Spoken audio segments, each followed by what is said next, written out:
আসসালামু আলাইকুম সবাইকে। আজকে একটা খুব গুরুত্বপূর্ণ বিষয় নিয়ে কথা বলবো।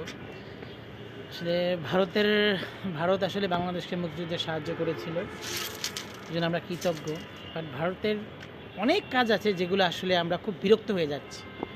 এখন আপনি আপনার বাসায় একজন মানুষকে জায়গা দেন, দিয়ে তাকে যদি আজেবাজে কথা বলেন, তার সাথে খারাপ ব্যবহার করেন, তাকে কথায় কথায় উঠতে বসতে মারধর করেন, সে কি আপনার এই মানে উপকারটাকে সে কি ধরে রাখবে বা স্বীকার করবে? হ্যাঁ, করছেন, বাট তাই বলে যে তাকে নিয়মিত মানে মারধর করা, গালিগালাজ করা বা তাকে আজেবাজে কথা বলা, এটা কি মানে শোভা পায়?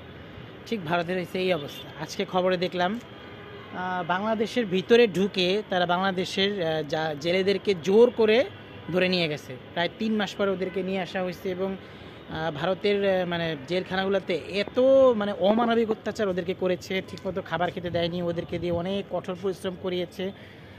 তো 3 মাস পরে যখন তারা ফেরত আসলো এবং তারা এসে কান্নাকাটি করতেছিল যে আমাদের ঠিকমতো খেতে দেয়নি, আমাদেরকে অনেক কাজ করিয়েছে এবং অমানবিক নির্যাতন চালিয়েছে, এবং আমাদের যে আরও মানে বাংলাদেশি লোক আছে যারা কিন্তু এখনও ভারতের বন্দিশালায় বন্দি আছে, জেলখানায়, তাদের সাথে অমানসিক অত্যাচার করতেছে। এবং ওরা যারা চলে আসছে তাদের হাতে পায়ে ধরে কান্নাকাটি করে বলছে যে বাংলাদেশ সরকারকে যে কোনো ব্যবস্থা করে তাদেরকে এখান থেকে নিয়ে যেতে।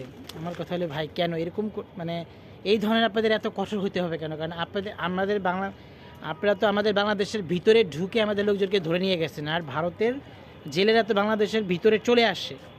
আমরা কিন্তু আমাদের দেশের লোকেরা ভারতের ভিতরে যায় না, কিন্তু ভারতের লোকরা চলে আসে তখন আমরা গ্রেপ্তার করি। গ্রেপ্তার করলেও তাদের সাথে এত খারাপ ব্যবহার করা হয় না, তাদেরকে লিমিট অনুযায়ী কাজ দেওয়া হয়, তাদের খাবার দাবার দেওয়া হয়। বাট আপনারা কেন এরকম করেন? এগুলো তো আপনাদের মানে কি বলবো, এটা অমানবিক। আপনারা যে বলেন যে মুসলমানরা মানে বাংলাদেশ অমানবিক কাজ করে, বাংলাদেশের সব জঙ্গি ভরা, এখন তো আপনাদের মিলিটারিরাই জঙ্গি না হলে এরকম অমানবিক কাজ করিয়ে খেতে দেয় না, কি অবস্থায় রাখে, এগুলো কি একটা জঙ্গিত্বের পরিচয় না? আমাদের বাংলাদেশে তো এরকম হয় না। তাই ভারতের যা মানে সবাইকে বলবো যে আপনারা প্লিজ এই ধরনের আজেবাজে কাজ মানে যদি আমাদের জেলেরা আপনাদের ইয়ের ভিতরে যায় তাও কাস্টডিতে রেখে দেন বাংলাদেশের সাথে কথা বলে বন্দি বিনিময় চুক্তি করবেন, যেটা বাংলাদেশ করে। বাট আপনাদের লোকদের সাথে আমাদের এরকম অত্যাচার করেনি, তাহলে আপনারা এরকম মানে এরকম আজেবাজে কাজ করেন কেন? এবং এগুলো আসলে বাংলাদেশ সরকারকে এগুলো বিশ্বর দরবারে নিয়ে তুলে ধরা দরকার। ইন্টারন্যাশনাল যে যা কোর্ট আছে হেগে, ওখানে এগুলো তোলা উচিত। কারণ আমরা কিন্তু একটা ছাড় দিচ্ছি, বাট ভারত কিন্তু আমাদের এখন ছাড় দিচ্ছে না।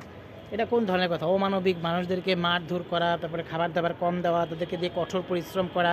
অথচ তারা কিন্তু মানে ম্যাক্সিমাম জেলেরা বলতেছে আমরা আমাদের দেশের ভিতরেই আমরা মাছ শিকার করতেছিলাম, এবং এখনও ভয়ে ওরা মানে মাছ শিকার করতে যেতে পারতেছে না, কারণ গেলেই ওরা ওইখানে মানে আমাদের দেশের সীমান্তে এসে ঢুকে চলে যায়। যেটা বাংলাদেশের ফেনী নদীতে একই কাজ করে। ফেনী নদী কিন্তু দুই দেশের মাঝখানে, ইন্টারন্যাশনাল নদীর নিয়ম হচ্ছে দুই দেশই নিতে মানে ওখান থেকে পানি নিতে পারবে, কিন্তু ফেনী নদীতে কী করে, বাংলাদেশিরা যদি সেচের জন্য পানি নিতে যায় তাহলে দূর থেকে গুলি করে, কিন্তু ওরা ঠিকই একচেটিয়া পানি নেয়।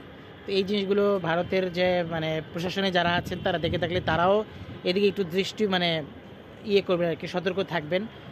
দুদেশকে খুব দরকার, এবং বাংলাদেশের উপরে আমাদের থেকে আপনাদের বেশি নির্ভরশীল হওয়া দরকার। কারণ 7 সিস্টার বাংলাদেশকে ট্রানজিট হিসেবে আপনারা 7 সিস্টারে যদি মানে কাজে লাগান তাহলে অনেক মানে আপনাদেরই সুবিধা বেশি, আমাদের কিন্তু এত সুবিধা না। কিন্তু আপনারা যদি এই ধরনের কাজ করেন, আপনাদেরকে ট্রানজিট তো আমরা দিবই না, উল্টা আরও মানে একটা বড় একটা বৃষ্টি ব্যাপার হবে। কাজে এই বিষয়ে বাংলাদেশ সরকারকে এবং বাংলাদেশকে মিলে বৈঠক করে সমাধান করা উচিত। আর ধন্যবাদ সবাইকে।